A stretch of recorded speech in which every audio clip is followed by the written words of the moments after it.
Buen día, espero que estén muy bien. Gracias que me escuchan, ahora que nos escuchan.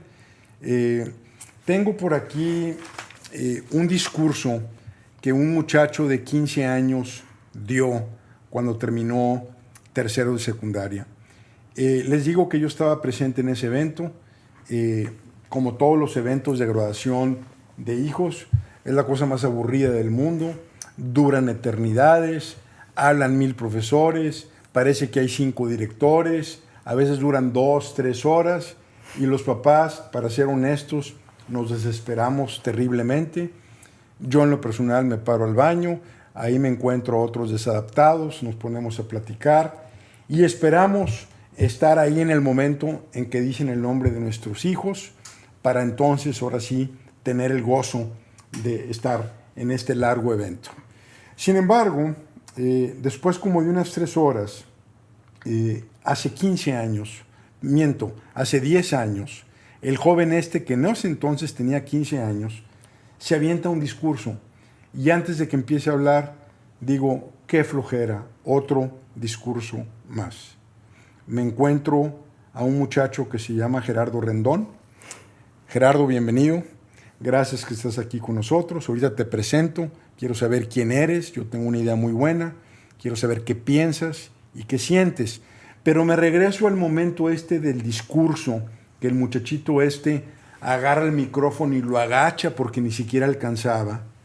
Y empieza con un fuego, con un vigor, con una intensidad que, aparte de la mención de mi hija, me voló la cabeza y dije, valió la pena haber venido aquí. No les voy a leer el discurso completo que tengo aquí en mi poder de Gerardo, que muy amablemente tuvo por ahí después de 10 años que pasaron, pero les quiero dar 3 ideas. Una decía que nuestra hambre por dejar una marca en este mundo se disparó y nuestras responsabilidades y nuestro trabajo también se dispararon. Un tema de responsabilidad.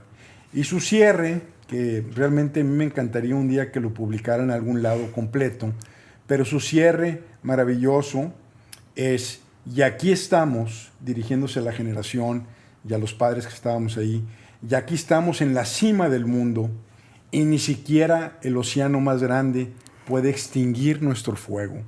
Somos invencibles. Paz su madre. Dije, ¿quién es este huerco? ¿Quién es este muchachito? Mara, preséntamelo, mi hija. Y aquí está. Jerry, gracias que estás aquí. Bienvenido. Qué bueno que te pescamos en Monterrey. Sé que con la pandemia, pues quizás tuvimos suerte. Quisiera, aparte de darte la bienvenida de corazón, eres el primer millennial que está aquí en el podcast. Ya tuvimos a Tony Pena, el primero con el síntoma, más bien con el virus del COVID, diagnosticado aquí en el estado de Nuevo León, de invitado. Estuvo el psiquiatra Alfredo Cuellar, estuvo la senadora Indira Kempis, hoy tenemos a Gerardo Rendón, que le quiero ceder la palabra. Dentro de poco viene un urbanista, un experto en ciudades, para que nos hable qué está pasando con el tema de la ciudad y de los diseños alrededor de una ciudad, cómo repercuten en la vida personal y familiar. Quiero invitar pronto a una sexóloga, a un espiritista para que nos dé una bendición a través de los aires, a un experto en sistemas y propagación y demás. Pero hoy regreso aquí con Gerardo Rendón. Bienvenido, Jerry. Horacio, un placer estar aquí. Muchas gracias por la invitación. Gracias. Oye, Gerardo, pues breves menciones que hice del discurso fueron hace 10 años. ¿Qué ha sido de Gerardo Rendón desde entonces? Cuéntanos un poquito qué has hecho. Claro, con todo gusto. Pues bueno, como dices, ese discurso lo di hace 10 años. Esta era la graduación de tercero de secundaria. Se termina mi secundaria ahí en el Colegio Americano, aquí en Monterrey. Paso los siguientes 3 años cursando mi prepa aquí mismo, y después de terminar con eso, tengo la oportunidad de irme a Estados Unidos. Entonces, a los 19 años me me voy a California del Norte, allá a la Universidad de Stanford, tuve la fortuna de estudiar ahí. Y fueron una serie de diferentes eventos, de aprendizajes, de muchas experiencias que las recuerdo como que verdaderamente transformaron la manera de pensar, mi manera de pensar. ¿Fue la única universidad que aplicaste o aplicaste a varias? Apliqué a varias. Okay. Fue la que terminé escogiendo. Ok. Sí. O sea, te diste el lujo de escoger. Pues sí. Bravo. Sí. Tuve la oportunidad entre varias y decidí por Stanford. Entonces terminaste en Stanford. Tu trayectoria, ahorita te quiero preguntar algunas cosas de tu vida de estudiante y demás, pero te gradúas de Stanford y luego ¿qué haces, Jerry? Sí, me gradué de Stanford y a través de Stanford tuve una serie de diferentes trabajos que pude explorar. Fueron, por ejemplo, estuve en ciencia de datos, me tocó en diferentes startups, estuve haciendo ciencia de datos, estuve en product management, que es otro rol que, por ejemplo, te encargas del desarrollo de algún producto dentro de una compañía. Tuve la oportunidad de hacer inversiones en compañías de tecnología. Terminando, ahí en Stanford hice mi carrera y luego hice mi maestría. ¿Qué estudiaste? Estudié una carrera, se llama Symbolic Systems. Qué chido, o sea, sistemas simbólicos. Exactamente. A su madre. Sí. Entonces... Pero tiene que ver con tecnología, tiene que ver con mitología, tiene que ver con símbolos. Sí. Pues mira, en teoría, ¿qué es un symbolic system? Sí.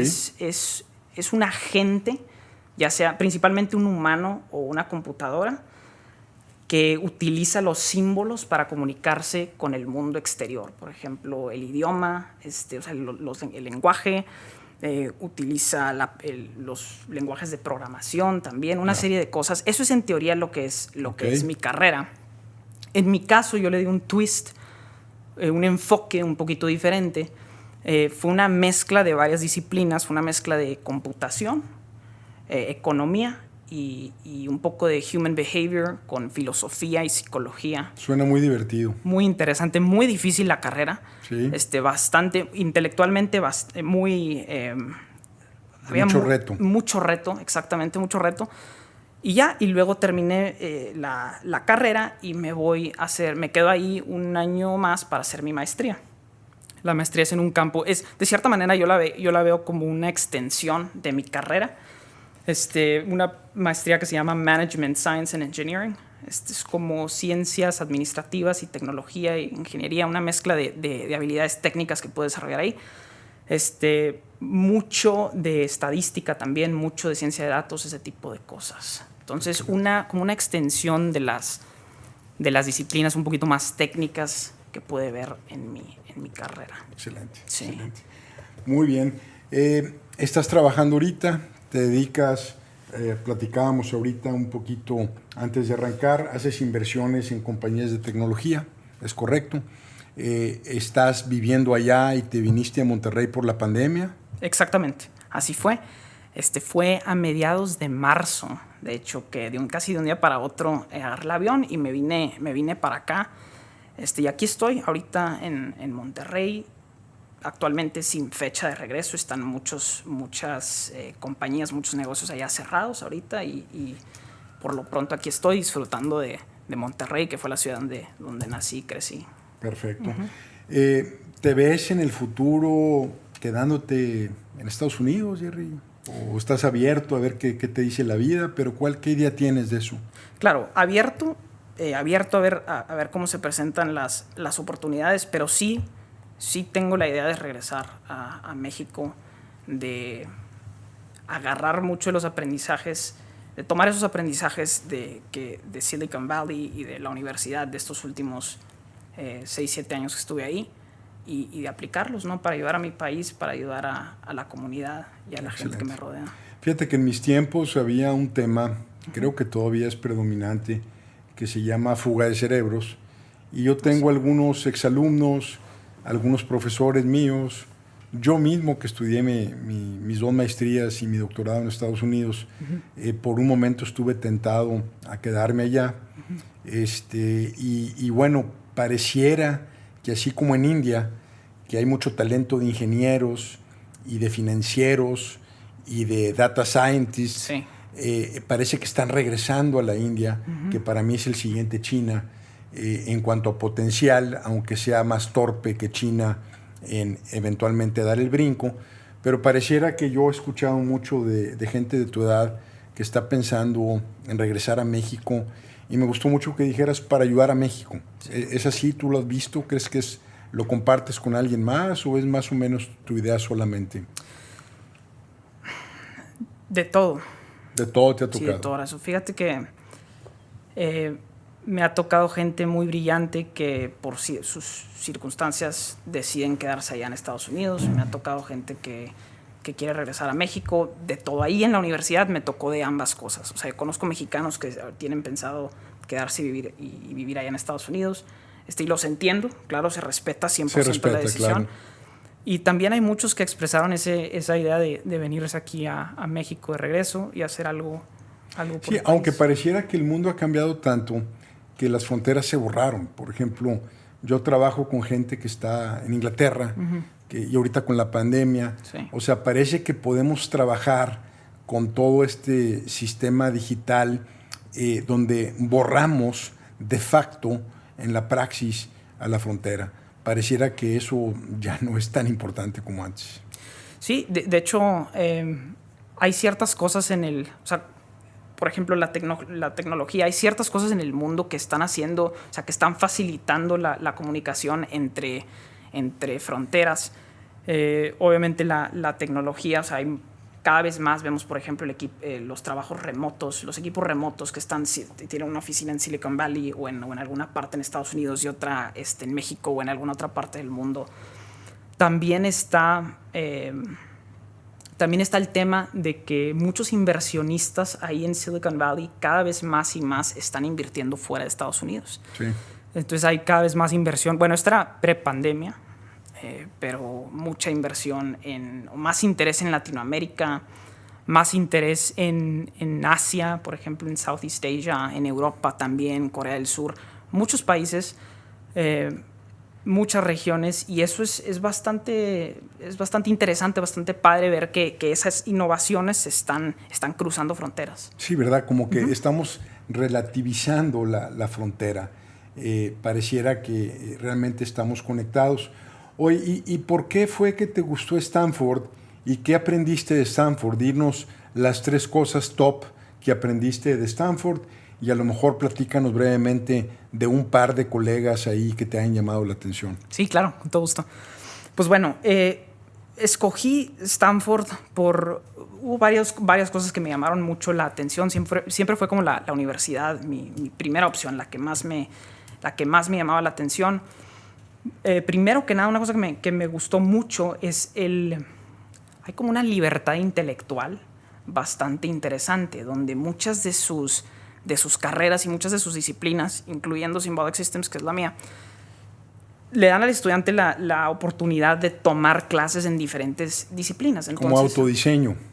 Exactamente, o sea, es mucha libertad mira, pues a mí me interesa la intersección entre puede decir un estudiante, me gusta la economía con la filosofía, con la psicología, entonces tomas clases en todos esos 3, o alguien más puede decirme, a mí me interesa la computación con, no sé, la lingüística o la computación con física o cualquier cosa. Entonces hay mucho, o sea, el estudiante tiene esa libertad de explorarse intelectualmente. Y eso no es nada más en Stanford. Stanford tiene muchas carreras, yo creo que un poquito más a lo mejor que la universidad promedio, muchas carreras que mezclan así diferentes disciplinas, pero eso se ve en muchas instituciones allá. Esa es una cosa. También Stanford me gusta mucho que tiene un ambiente muy emprendedor y muy optimista también. Entonces, eso cuenta, ¿no? El optimismo cuenta. Claro. Medio californiano la onda. Sí, exactamente, muy californiano. Y claro, pues el clima ahí ayuda mucho, siempre está el sol, ¿no? Siempre. Claro.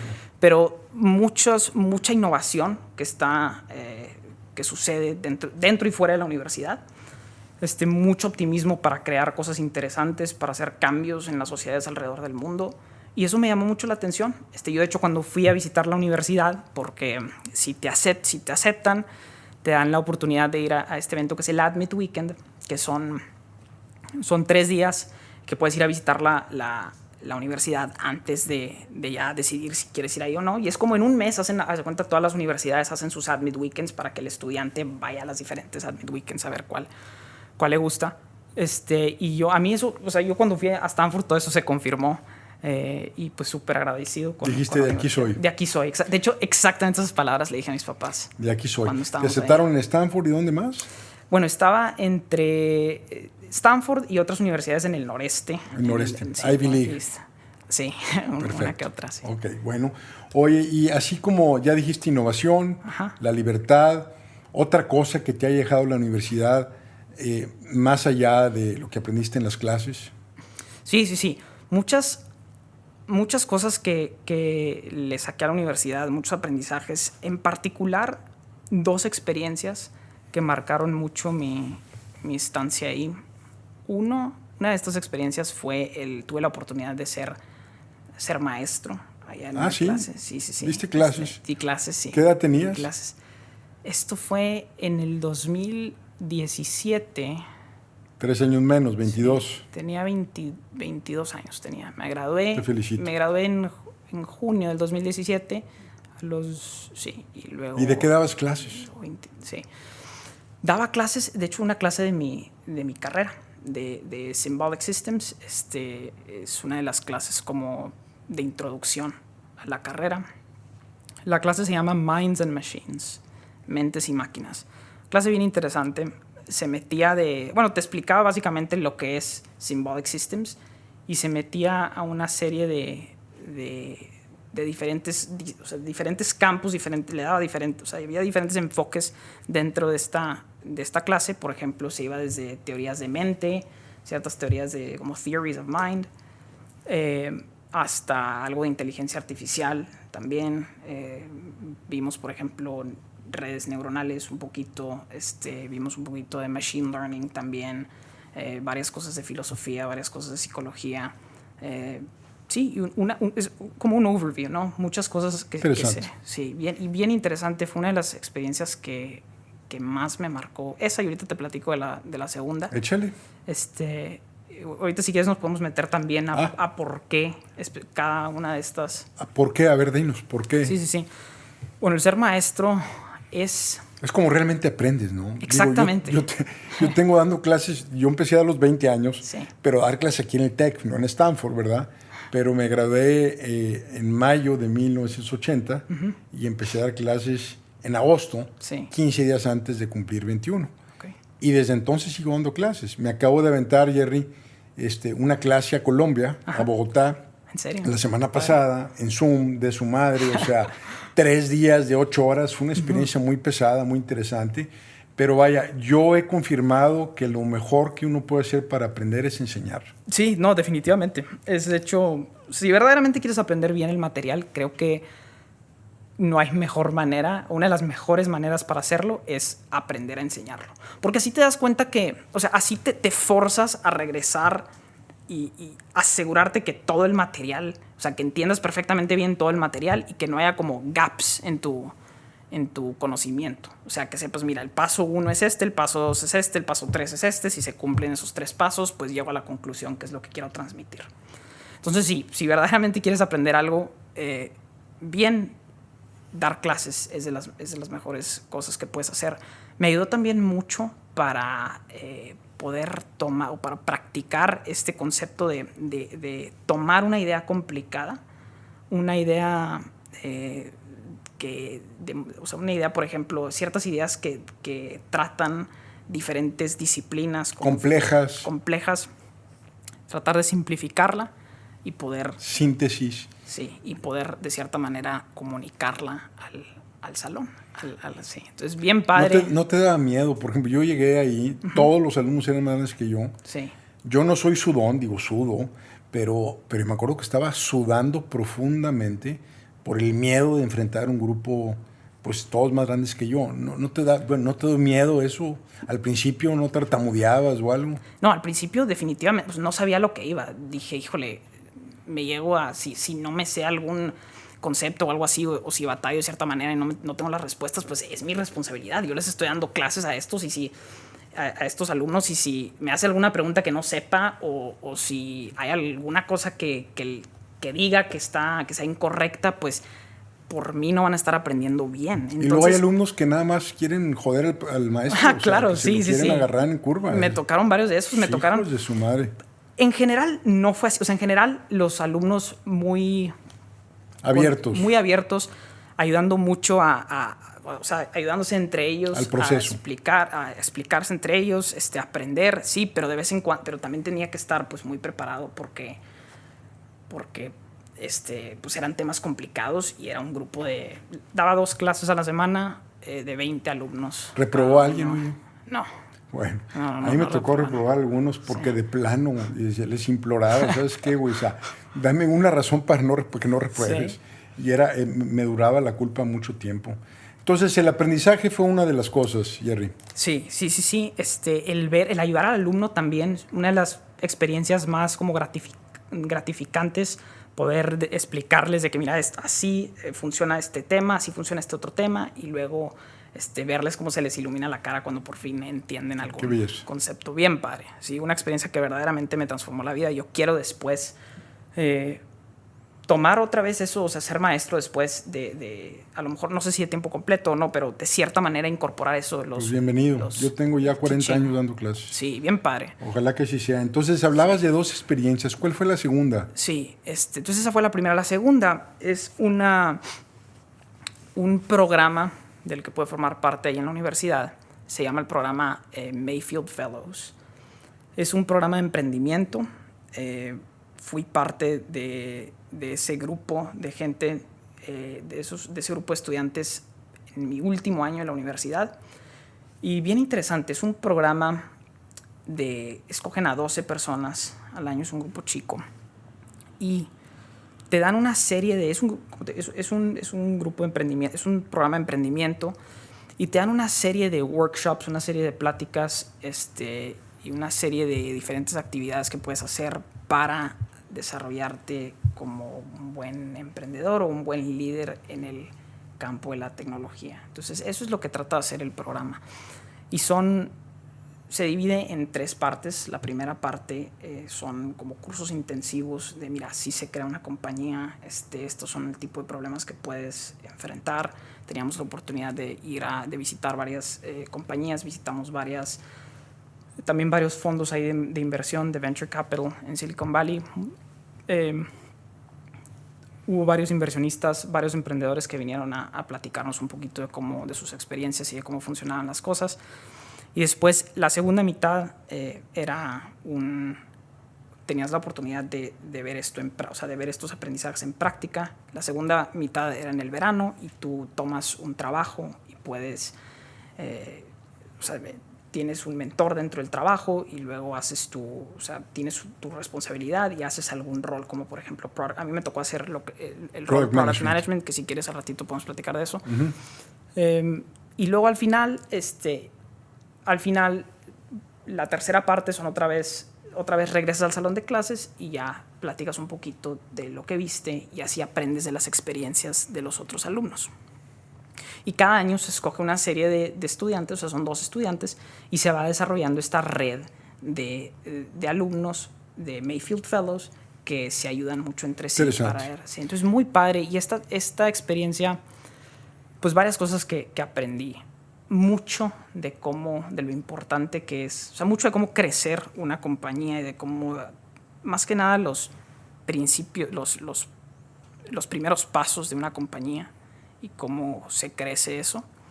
Y también mucho de las cosas importantes de una compañía que no necesariamente están relacionadas al crecimiento o a las ventas o a la tecnología o al producto, sino cosas como la cultura que se debe vivir en una compañía.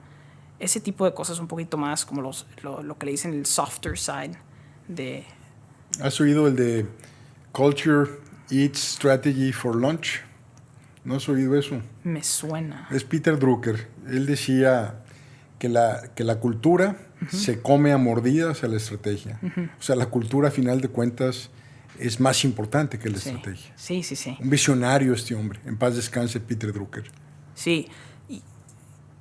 podría, o sea, sí me puedo imaginar por qué dice ese tipo de cosas, porque hay muchas veces que o sea, la misma cultura de una compañía termina acabando con la compañía. Entonces, ese Ajá. es un tema de las soft skills que yo reclamo mucho, Jerry, de que la educación es parcial. Nos hace hiperespecialistas, nos hace técnicos y realmente no nos enseña lo importante, que es el conjunto de normas, valores, las reglas, los procesos de interacción, la comunicación, el espíritu de la compañía, el optimismo, el grado de lucidez. Claro. O sea, a final de cuentas son las soft skills, o sea, las habilidades suaves, las que determinan los éxitos de los organismos, y me parece triste que no se le dé más importancia a eso. Sí, no, definitivamente. De hecho, ese programa fue una de las cosas que me dijo, o que me hizo ponerle mucha atención a ese lado de las compañías también. Aparte de la serie de como iteraciones y experimentos que uno debe hacer al principio de una compañía para Todo es crecer. iteración, ¿no? Digo, yo creo que el mundo, Claro. las investigaciones de mercado, yo siempre las critico, obviamente las he usado, Sí. entiendo el valor, pero ¿qué le gana la iteración sobre una investigación de mercados? Pues no mucho, ¿verdad? Digo, más bien la iteración tiene un valor genial en toda la información que te da. Sí, no, de acuerdo, definitivamente. O sea, eso se refleja mucho en... O sea, ese valor que tienen las iteraciones y la experimentación es gran parte de la metodología que, Oye, para la que hace audiencia, que Silicon Valley sea funcione. lo que es. Yo hablo mucho de iteración, pero me encantaría a la audiencia, los que nos escuchan, que son de diferentes disciplinas y edades, Claro. ¿qué es para ti una iteración? ¿Cómo lo aplicas al negocio? Sí. Pues te puedo platicar un poquito del sistema de design thinking o de esta metodología cuando se aplica a un startup al principio. Pues la manera en que se enseña o la manera en que se trata de aplicar esto es al principio de una compañía. Lo importante es que una persona, o sea, que el emprendedor entienda bien el problema que está tratando de resolver. O sea, porque hay soluciones para muchos problemas que no existen. Claro, exactamente. Entonces el design thinking y el lean startup methodology que va a De Eric aplicar. Rice. Sí, exactamente. Aquí lo tengo. Sí. Una de las cosas que hace que es muy importante es que reduce el riesgo antes de lanzar tu producto. Entonces, funciona esto. Una manera típica de llevar a cabo este proceso es haces una serie de entrevistas con los usuarios a los que estás Tu pensando. target, Exactamente. tu meta. Entonces, haces una serie de entrevistas para entender bien cuál es ese problema que se está tratando de resolver. Y el usuario te va dando feedback, te va dando retroalimentación. Tú tomas en cuenta eso y luego te sientas con toda esta información que tienes después de tu exploración. Te sientas y te pones a pensar cuáles son las diferentes soluciones que a lo mejor podrían entrar para resolver este problema. Entonces, empiezas con un prototipo sencillo. Muchas veces ni tiene que, o sea, puede ser un prototipo que lo haces con papeles y con lápices y con marcadores. O sea, súper sencillo, nada más para transmitir lo que es la idea de la innovación. Lo concretizas, lo haces tangible. Exactamente, lo haces tangible y se lo presentas a los usuarios y luego recibes más retroalimentación y luego vas adecuando, cambias un poquito el prototipo y esas son las iteraciones. Entonces vas cada vez más... Como ensayo 1, ensayo 2. Exactamente, vas cambiando el prototipo hasta llegar a un producto que te dé un poquito más de convicción y ya que tengas ese producto, ahora sí dices, mira, creo que esto tiene mucho potencial, ya encontré el grupo de gente al que le voy a entregar. Relevante. Exactamente, ahora sí me voy a meter más a fondo a desarrollar un producto un poquito más completo. Fíjate que en mi época, como dicen, ¿no? Pero venimos después de la Segunda Guerra Mundial. La situación del contexto era que la oferta era menor que la demanda. Entonces lo que producías se vendía. O sea, fue un viraje completo hacia los productos de consumo. Se junta con el sistema capitalista, con el fin de la guerra. Y ahora estamos en una situación inversa. Sí. Ahora la oferta es mayor que la demanda. Hay sobrecapacidad instalada en el mundo y entonces el reto del design thinking, el reto del prototipar o del iterar se hace mucho más relevante. Sí. Entonces, en aquellos tiempos, uno producía para vender. Ahora es vendes para producir. O sea, se volteó completamente la cuestión. Sí. Entonces, yo creo tenemos una audiencia de emprendedores. Ajá. Hice un podcast de emprendedores Sí. anteriormente. Entonces, me parece muy importante este tema para toda la gente que quiere poner un negocio, todos los emprendedores de corazón. Está entonces, Gerardo nos está hablando aquí de lo que es la iteración, Sí. y de la importancia. Sí, súper importante la iteración.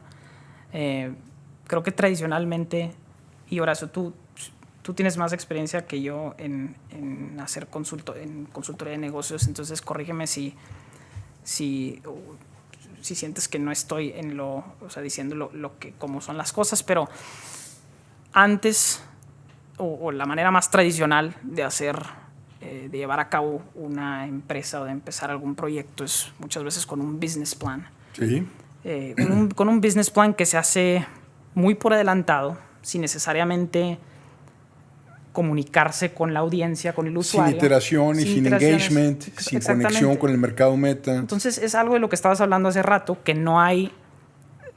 Puedes desarrollar un producto, pero no hay un mercado para comprarte ese producto, entonces te puedes pasar meses, años diseñando tu business plan, tu estrategia de negocios, y luego lo lanzas el producto por fin y sientes que pues no hay nadie que te vaya a comprar ese producto. Entonces el design thinking, este concepto de las iteraciones y de la experimentación es importantísimo, y es una de las cosas que hace que las compañías en Silicon Valley y las compañías de tecnología puedan crecer tan rápido y puedan ser muy acertadas muchas veces en su manera de hacer las cosas. Fíjate, otro tema, en el tema de la iteración. Los emprendedores o las acciones que las personas tenemos, a veces nos da miedo el fracaso. Entonces, aquí hay un tema de no me arranco, no me arriesgo, no me expongo, porque Sí. si fracaso, qué oso, qué vergüenza, Claro. me va a cortar mi novia, me van a sacar la lengua, Sí. van a decir que soy un loser.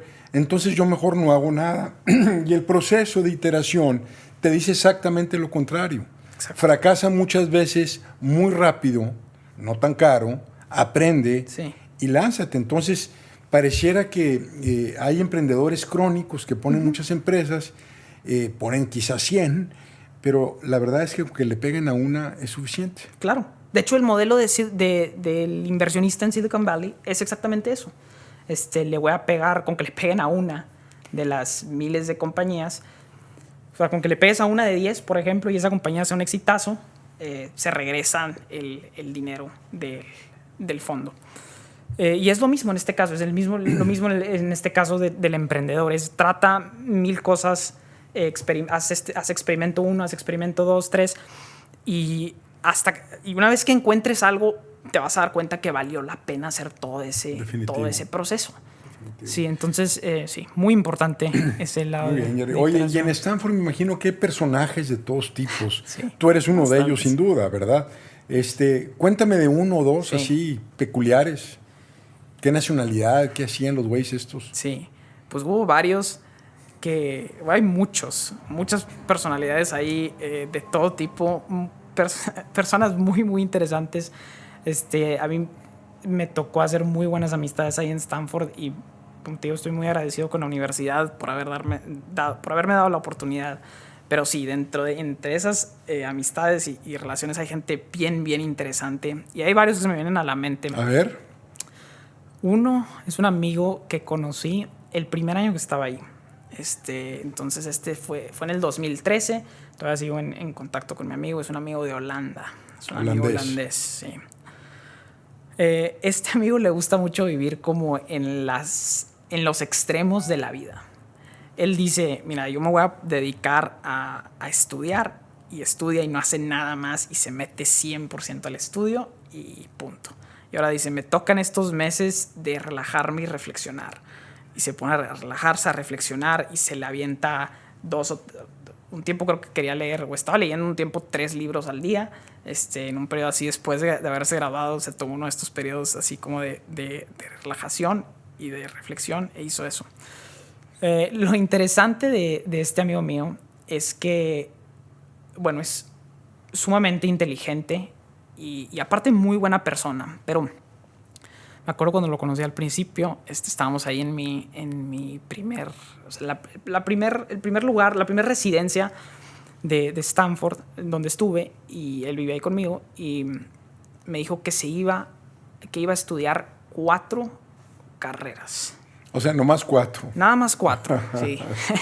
Nada más 4, y se aventó, bueno, de hecho fueron 2 carreras y 2 maestrías. Ok. Entonces acabó con 4 diplomas. Pero no se tardó mucho tiempo en hacerlo, lo hizo en 4 años. O sea, lo hizo, creo que tomó clases los veranos también, pero bueno, como quiera. O sea, intenso. Intenso, sí.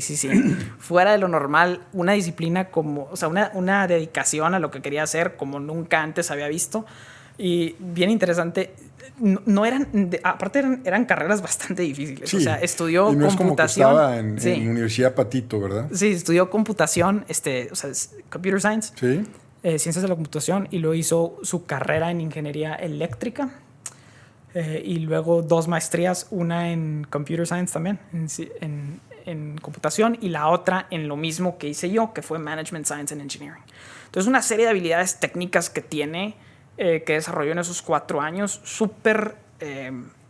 bueno, es ahorita experto en esos temas. De hecho, también se sacó creo que fue el primer lugar de su carrera en ingeniería eléctrica. Entonces ahí le tocó dar como un speech a los alumnos. Y sí, desde que se graduó, bueno, antes de entrar a Stanford, creo que se tomó un tiempo así como estos tiempos de reflexión y descanso, para ver exactamente qué era lo que quería hacer, y decidió, mira, voy a ser ingeniero, voy a estudiar computación, voy a estudiar ingeniería eléctrica y esas 2 carreras. Empezó con esas 2 y luego fue metiendo las maestrías. Y entró y fue exactamente sobre eso. Y no hizo nada más. Él decía, me tomo 30 minutos al día para ir a hacer ejercicio. O creo que decía 28 o 32, no me acuerdo el número. Tenía todo exactamente planeado, comía súper saludable. ¿Hacía ejercicio? Sí, o sea, hacía ejercicio, nunca se enfermó. Fíjate. Nunca se enfermó, súper saludable. Y se graduó de la universidad y ahora está desarrollando, lleva ya creo que 2 años y medio desarrollando su propia compañía. Está construyendo unos robots allá en Holanda. Wow. De vez en cuando hablamos, súper interesante. Oye, una pregunta, sí. Por ejemplo, lo que tú has hecho, ajá, y lo que hace tu amigo sí, fascinante, sí. Si un día viene a Monterrey, te lo traes aquí al claro, podcast. Claro, gusto, sí. Demanda unos logros como los que han obtenido ustedes, o como los que hemos obtenido quizás algunos de nosotros en algunas otras ramas, un nivel profundo de concentración, una especie de compromiso de decir, así como tu amigo, voy a correr 28 minutos, voy a comer sano. O sea, esa fuerza de voluntad, ese fuego personal, sí, esa disciplina, la mayoría de nosotros batallamos para tener ese nivel de concentración. ¿A qué lo atribuyes? Es tu opinión, es una pregunta quizás muy injusta, pero tengo curiosidad de saber cómo le hacen. Y conozco varios amigos. Yo tengo un amigo que es doctor en finanzas, Daniel. Me impresiona su nivel de concentración y de profundidad. Sí. Y la mayoría de nosotros estamos en un mundo que ahora es mucho más disperso, mucho más de interrupción con el teléfono, claro. Sí, bip, bruta, todo el mundo vibra, todo el mundo tiembla, todo el mundo... Entonces, ¿cómo le hacen para tener ese nivel de concentración y de foco? Uh-huh. ¿Tendrás alguna idea? Digo, a lo mejor es una pregunta injusta, pero ¿tú qué piensas de esto? Pero, pues mira, en el caso de mi amigo sí, del holandés, yo creo que mucho de lo que... parte de la razón por la que es así es por estos momentos de reflexión que hace antes de sus como periodos estos de all-in, ¿no? De irse all-in, en donde se pone a pensar verdaderamente qué es lo que quiere y está como en paz consigo mismo con esa decisión. Entonces, esos momentos de reflexión, y una vez me lo platicó, él me dijo, yo soy bastante feliz haciendo esto, o sea, a mí me gusta ser así, y yo creo que es porque él verdaderamente cree que eso es lo mejor que puede estar haciendo con su vida y eso es lo que le da a él paz. Entonces, estos momentos de reflexión que hacía que hizo, por ejemplo, antes de Stanford y luego que llevaba, los hacía también casi a diario, a veces 1 o 2 horas al día, se ponía nada más a pensar.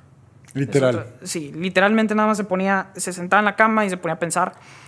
Y eso es como un compás interno, ¿no? Pareciera una forma de meditación también. Sí, exactamente. Es como una manera de meditación y reflexión al mismo tiempo. Y es como un compás. O sea, esos periodos estoy seguro que le ayudaban como a balancear ese compás y a estar en paz y sabiendo que hay algo bastante importante que tiene que estar haciendo él, o sea, con su vida.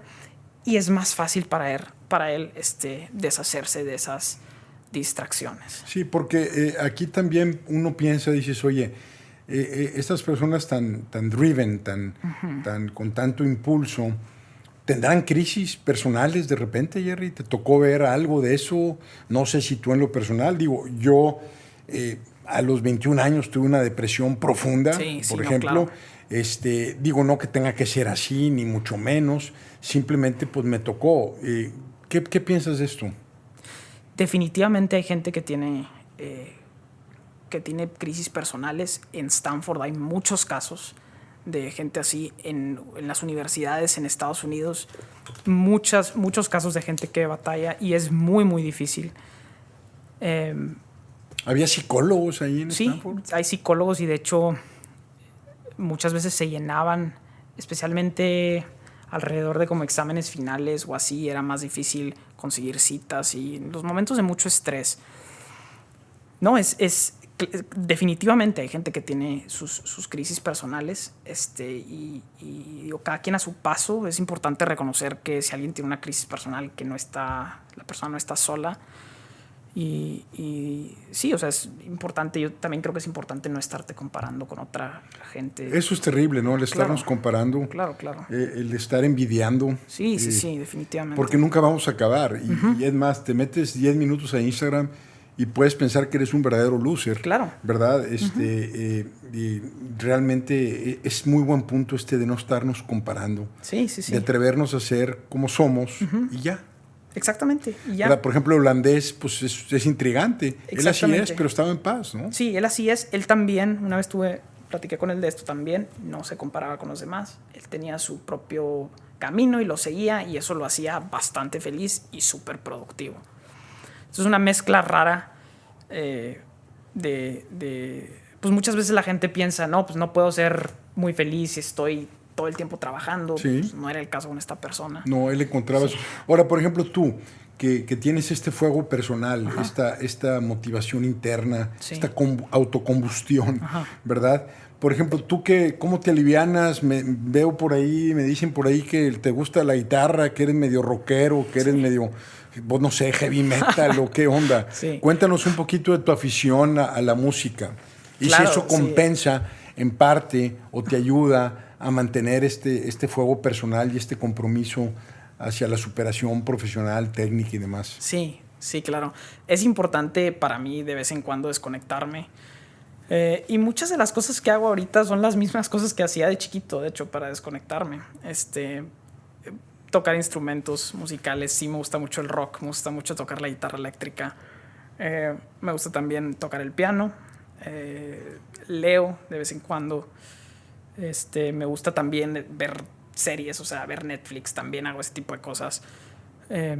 Estar con la familia, estar con mis amigos. Sí, esas cosas. O sea, eres normal también, Jerry. Sí, exactamente. Sí. Y digo, es bien importante.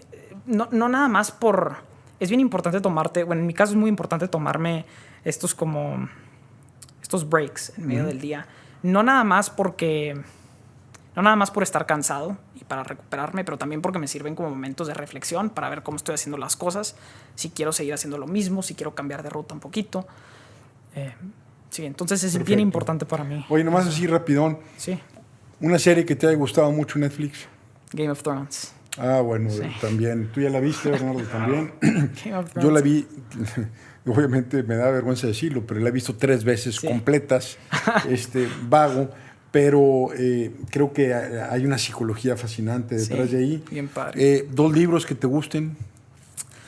Muchos libros que me Yo gusten. siempre digo que mi libro favorito es el último que acabo de leer, pero así uno que digas, híjole, por ejemplo, yo aquí tengo a Carl Jung, la estructura y dinámica del psique. Ajá. Este es mi libro favorito, lo cargo, no lo saco, no lo muevo. O sea, pues ya ves, estamos rodeados de libros, pero este es un libro que amo. Sí. ¿Qué libro amas? Hay varios, hay muchos. De hecho, de los últimos que leí, me gustó mucho Shoe Dog de Phil Knight. Es la historia del fundador de Nike. Lo he escuchado, Nike. que está bueno. Nike, sí. Sí. Bien padre la historia. Ok. ¿Qué otro? Está El Alquimista, también, de Paulo Coelho. Pablo Coelho. Sí, Perfecto. es un libro chico. Outliers de Malcolm Gladwell fue uno que me gustó mucho. Ese lo leí hace mucho. Oye, a ver si Años de leen Soledad mi libro, también. el que saco ahora en agosto. Claro, claro, eso, espero, mándamelo y- se llama Poder Personal. Ajá, Y aprovecho a hacer una encuesta, un poquito de design thinking. sí. Para ti, ¿qué es poder personal? ¿Qué es poder personal ¿A qué te para suena mí? poder Sí. personal? A mí me suena poder personal, me lo imagino como cuando una persona es verdaderamente auténtica consigo misma, verdaderamente genuina con sus intenciones y utiliza como estas herramientas que tiene para expresar, bueno, utiliza las herramientas que tiene a su disposición para expresar esa autenticidad. O sea, fíjate cómo hablas del tema de expresión. Yo siempre he dicho que hay gente que muere porque no puede expresarse. Sí, Entonces, la expresión es un elemento complementario de ser. Si eres genuino, auténtico, que me gusta mucho eso, dejarnos de comparar, sí, también hay un elemento de podernos expresar, ¿verdad? claro, claro. Y hacer bien, o sea, hacer el bien expresándote, pero sí, dar lo mejor que tienes de ti y dejárselo saber al mundo, porque hay gente allá en otras partes, o sea, si no es aquí en tu comunidad, hay gente en otras partes del mundo que lo quiere escuchar y que quiere saber qué es lo que te hace especial y muchas veces haciendo ese tipo de cosas te empiezas o sea, es más fácil relacionarte con otra gente, es más fácil encontrar Sí, porque grupos, el detector de bullshit dice, este no es bullshit, aquí hay autenticidad. Exactamente. Buena, mala, no importa, aquí hay neta. 100%. Y de hecho, yo siento que cada vez en el mundo es más importante ser auténtico. Hay cada vez más y más información falsa, más y más, no sé, actitudes superficiales. Especialmente mucho, que la tecnología tiene que ver mucho con esto. Sí, ¿crees que la generación que te precede, por ejemplo la mía, Sí. somos más bullshiteros que ustedes? ¿Ustedes sientes que son más neta o están igual o peor que nosotros? Sí, no sé, no estoy muy seguro. Es un tema complicado, pero lo que sí creo que puedo decir es que hay a lo mejor más avenidas, más herramientas que tenemos, como el social media, por ejemplo, para hacer, o que más fácil empujan a la gente a comportarse de cierta manera falsa y o más superficial. Y esas herramientas las tenemos, pues mi generación creció con esas herramientas. ¿Qué piensas? ¿Está conectado esto último con los algoritmos? Con los algoritmos. ¿Crees que el algoritmo refuerza tu bullshitez? Es decir, si ve el algoritmo, percibe que tú tienes una propensión a X, entonces el algoritmo te va a seguir alimentando la bullshitez. Y yo siempre he dicho que nos hace hiperespecialistas y nos quita sensibilidad a otros puntos de vista y facilita el autoengaño. Los algoritmos. Sí, nos inflan. Nos inflan. Lo que sí te puedo... Bueno, hay muchísimas aplicaciones de diferentes algoritmos en la tecnología y en diferentes compañías. El tema de machine learning y de aprendizaje, o sea, que es el aprendizaje de máquina y aprendizaje de las computadoras, definitivamente si ven que hay alguna persona o si ven que hay un grupo de personas que está reaccionando de manera, o sea, que está, por ejemplo, Clicking exactamente a ciertos anuncios, ya sean falsos o ya sean, o sea, superficiales o que verdaderamente tengan valor, lo que sea, sí sí te van a seguir mostrando ese tipo de contenido. Entonces, pues sí, los algoritmos, sí, o sea, específicamente el machine learning sí y no. O sea, si ven algo falso que está, o algo superficial que está teniendo éxito, exactamente, lo van a seguir promoviendo y viceversa. Oye, ¿cómo ves a México? ¿Qué piensas de este país que heredaste? ¿Eres mexicano todavía? Sí, mexicano. Okay. ¿Cómo lo ves? ¿Cuál es tu opinión? Digo, me encanta México. Nací aquí en Monterrey, aquí crecí, aquí estuve hasta los 19 años y como te decía antes, es bien padre regresar ahorita y tener esta oportunidad de pues volver a donde crecí y de reconectar con esas amistades. México tiene mucho potencial, yo creo que hay mucho talento de la gente. Me ha tocado, así como me ha tocado conocer gente brillante allá en Silicon Valley, también me ha tocado conocer gente muy interesante aquí en México, gente muy dedicada, gente que quiere salir adelante, y es cuestión de empoderar a esas personas para... A ver, vamos a ver, Jerry, ¿y qué tal si fueras presidente? Digo, pues, vamos a platicar así nomás. Sí. 2, 3 cosas que les darías énfasis. Sí, pues a mí me encantaría ver a un México más, a lo mejor un México un poquito más digital. Más digital. Más digital. Y no me refiero necesariamente a que la gente pase más tiempo viendo aplicaciones. Los procesos, claro, los sistemas. Sí. Me gustaría ver un México más que utilizara más el poder de la tecnología para hacer cosas, para hacer el bien, que haya más... Pues que se adopten varios de los principios estos de Silicon Valley, por ejemplo, de Silicon Valley, para crecer compañías, que haya, o sea, un México que, por ejemplo, utilice los avances médicos para, como por ejemplo, la telemedicina, para darle acceso médico a la gente que esté, o sea, pues a más gente en el país. O que se utilice, por ejemplo, la educación en línea, más la educación en línea para poder impartir educación de calidad a cualquier persona del país. Y creo que eso es difícil saber exactamente cómo le puedes hacer para llegar. O sea, cuál es la manera más eficiente para llegar a ese estado donde se utiliza mucho la tecnología así para empoderar a las personas. Creo que es una mezcla de regulaciones con ambiente emprendedor, con inversionistas, con redes, con comunidades, con comunidades donde la gente y los emprendedores se apoyen unos a los otros, que haya más respeto al fracaso. Entonces yo, si pudiera...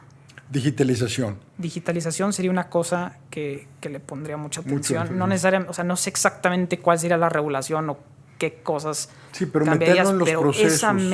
Esa meta me encantaría ver y creo que le puede hacer mucho, creo que puede ayudar mucho al país. Excelente. Sí.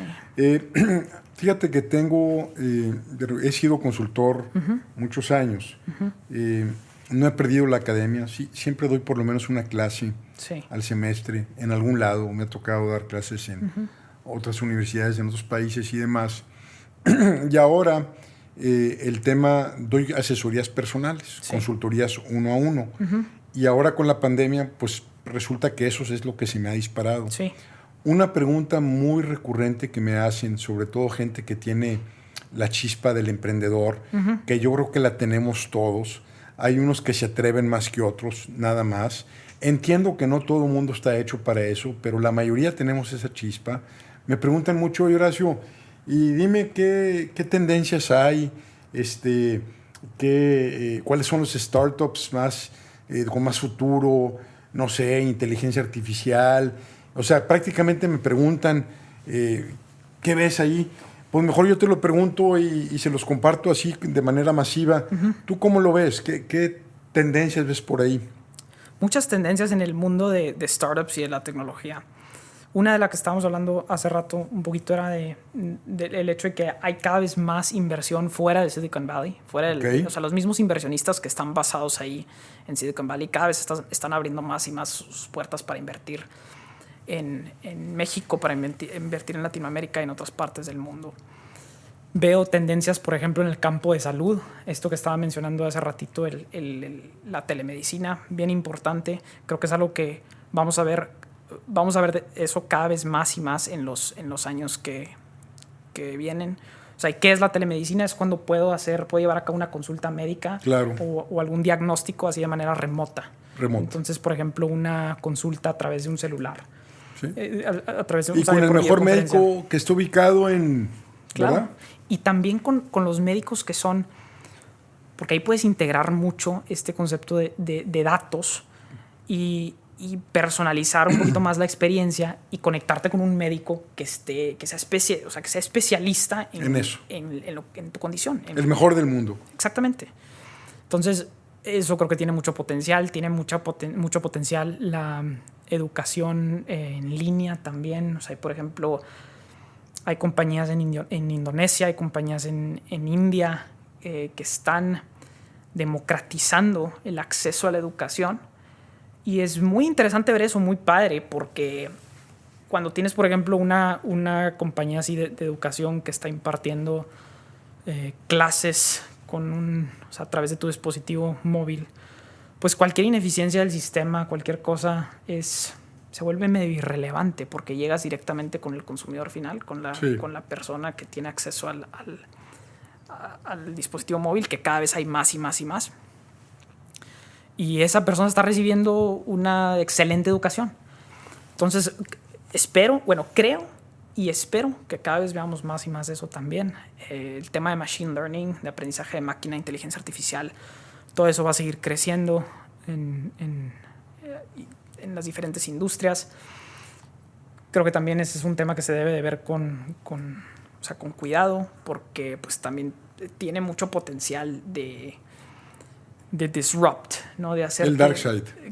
Propaganda. Sí, entonces es importante que eso se vea con cuidado, pero sí, así hay muchos trends que tienen muchos trends, muchas herramientas que si se utilizan bien pueden ayudar muchísimo a un país. Mira, uno de los reclamos que yo hago, que yo soy co-creador de las cosas que reclamo, porque finalmente soy mexicano, pero son los mismos millonarios de siempre.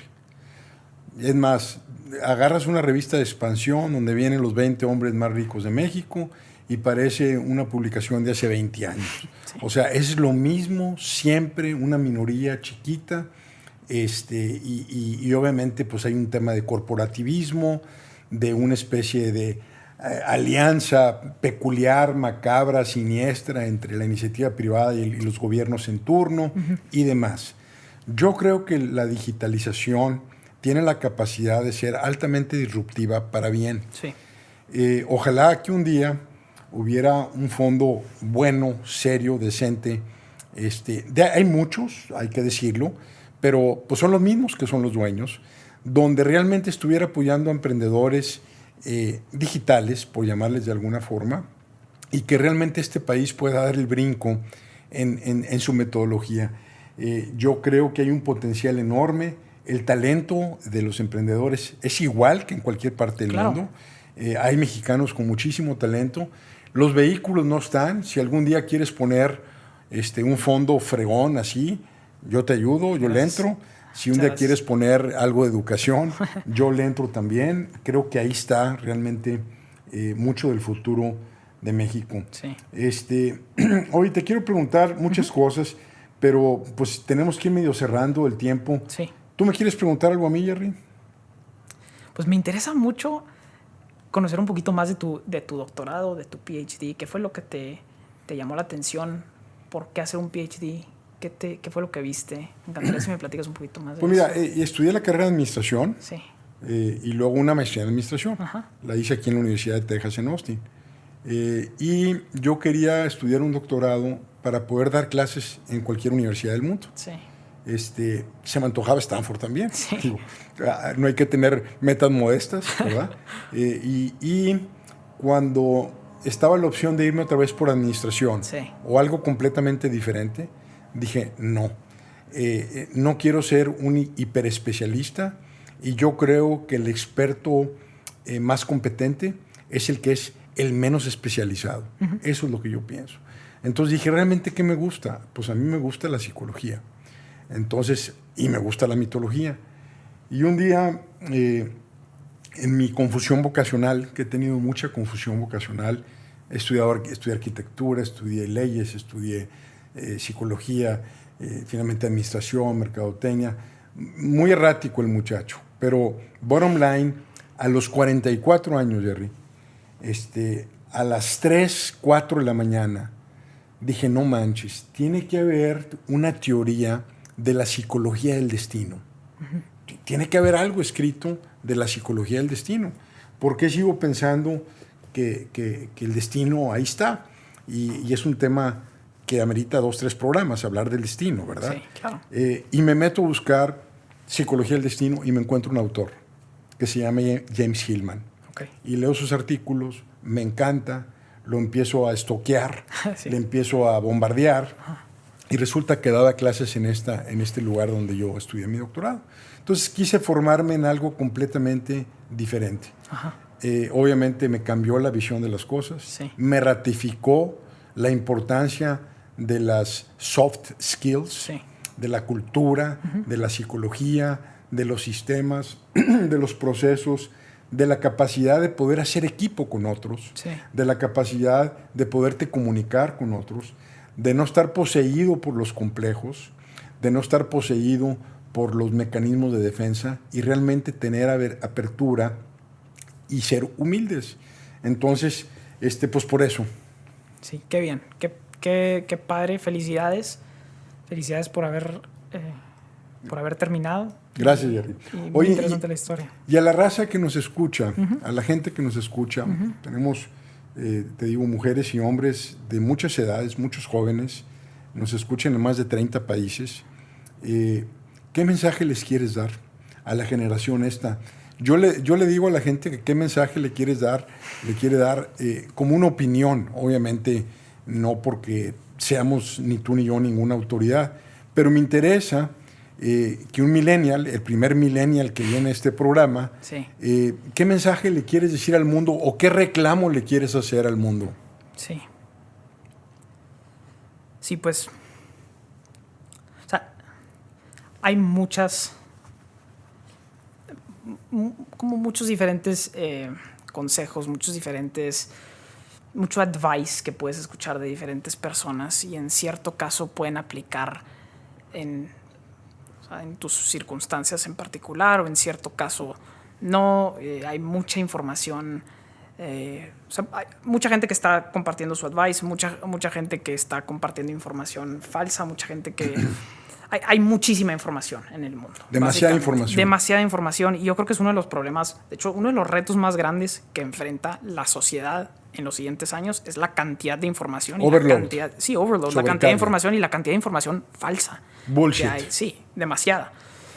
Pero algo que me ha servido mucho a mí, y no necesariamente estoy diciendo que esto a todos les va a servir o no, pero es esto que también hace mi amigo el holandés, es de tomarse un tiempo, ya sea en el día, o sea, una vez a la semana o si pueden una vez al día, lo que sea, simplemente para pensar, para reflexionar y para pensar y para decir esto, o sea, le estoy sacando el provecho, le estoy sacando el máximo provecho al día. O sea, la reflexión. Estoy haciendo, exactamente, y es como una mezcla de reflexión con meditación.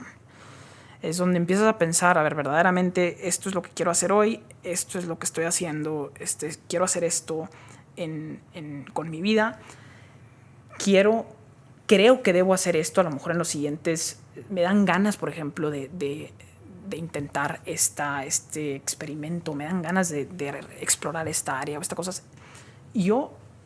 A mí me ha servido mucho pensar en ese tipo de cosas, intentar esas cosas. Y si no sirve, no pasa nada. Aprendes de los errores y vas iterando y vas cambiando tu percepción. Pero creo que es muy importante tomarse este tiempo para verdaderamente pensar, o sea, ir y llegar a las conclusiones propias de uno, conocerse a sí mismo y verdaderamente estar como en armonía con lo que uno cree y actuar de esa manera. Entonces, a mí me ha servido mucho tomarme o sea, tomarme el tiempo para verdaderamente para reflexionar, desconectarme y pensar verdaderamente si lo que estoy haciendo va conforme a mis creencias y de la manera que quiero vivir la vida. ¿Y va conforme a tus creencias lo que estás haciendo ahorita? Sí. ¿Vas acorde? Sí, o sea, ahorita sí, y ha habido veces que siento como o sea, que no necesariamente está eso alineado, y por eso, y en esos casos es a lo mejor hasta más importante tomarse el tiempo para pensar, pero pensar y reflexionar y simplemente ver dentro de uno mismo es súper importante ahorita y me ha servido muchísimo a mí. Qué buen punto. Mira, aquí tengo, perdón, nuevamente a Carl Jung. Él le llamaba la vida no examinada, donde Sí. no hay reflexión, Claro. donde no hay una especie de enfrentamiento personal. Exactamente, ser honesto con uno mismo. Ser honesto. Eso es bien importante, sí. Y fíjate que esas pausas, pues mucha gente no tiene la capacidad simplemente de soltar el teléfono. No lo puede soltar. Exactamente, es cada vez hasta más difícil hacerlo ahorita.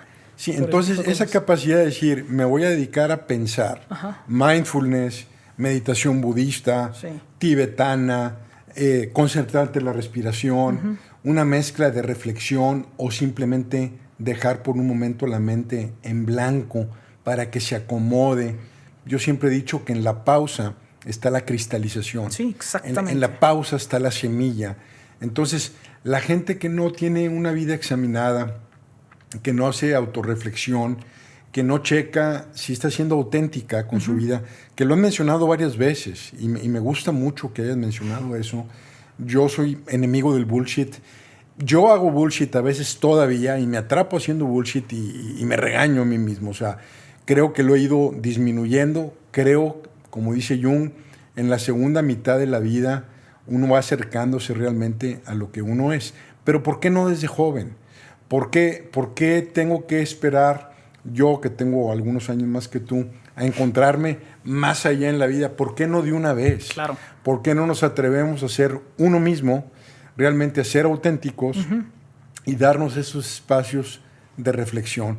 A mí me parece que es fundamental este mensaje que nos dejas, Jerry, y realmente pues ojalá que la gente lo escuche, que no hacemos pausas, no tenemos silencios en nuestra vida, Sí. no tenemos momentos, y cuando llegan esos momentos nos genera una ansiedad endemoniada. Claro, exactamente, totalmente de acuerdo. Perfecto. ¿Algún punto final, Jerry? Nomás por curioso, cuando estás allá, ¿qué es lo que más extrañas aquí de México? Sí.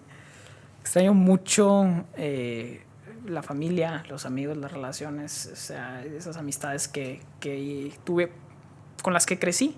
Sí. Es lo que más extraño. Okay, gente, claro. Es final gente. Sí.